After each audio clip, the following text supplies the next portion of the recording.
मुंबईतल्या खाद्यपदार्थ आणि पेर पदार्थ विक्रेत्यांकडील 92% बर्फ नमुन्यांमध्ये तर फेरीवाल्यांकडील 26% पाणी नमुन्यांमध्ये ई कोलाई जीवाणू आढळण्याची धक्कादायक माहिती समोर आली आहे। महापालिकेच्या सार्वजनिक आरोग्य खात्याने महापालिका क्षेत्रातील सर्व 24 विभागांमधील बर्फ विक्रेते, हॉटेल्स, बार, फ्रूट ज्यूस सेंटर, रसवंती गृह, डेअरी, मिठाईचे दुकान, बर्फाचे गोळेवाले, लस्सी आणि ताक विक्रेते, फास्ट फूड सेंटर यांच्याकडील बर्फाच्या नमुन्यांची चाचणी केली।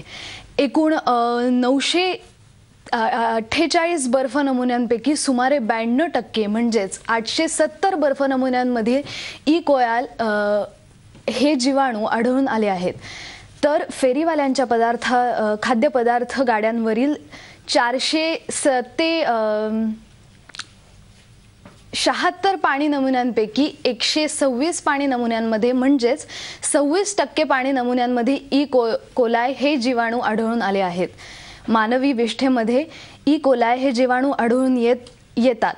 या जीवाणूंच्या प्रादुर्भावामुळे गॅस्ट्रो, जुलाब यासारखे जलजन्य आजार होऊ शकतात।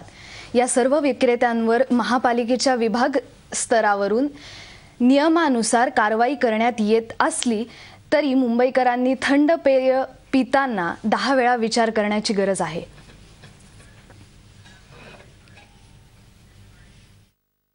वेगवेगळ्या ठिकाणून घेतले आम्ही बर्फाचे सॅम्पल्स, पण जरा आम्हाला धक्कादायक गोष्ट अशी दिसली की 92% ठिकाणी आम्हाला ई कोलायचं प्रमाण सापडलं।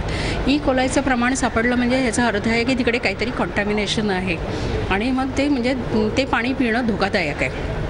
आणि मी लोकांना म्हणजे अलर्ट करू इच्छिते की असलं पाणी त्यांनी बर्फाचं, आता सध्या उन्हाळा आहे, आपण पाणी करतो, थंड पाण्यासाठी जातो, पण हे बर्फाचं पाणी पिऊ नये, कारण हे धोकादायक आम्हाला सापडलेलं आहे।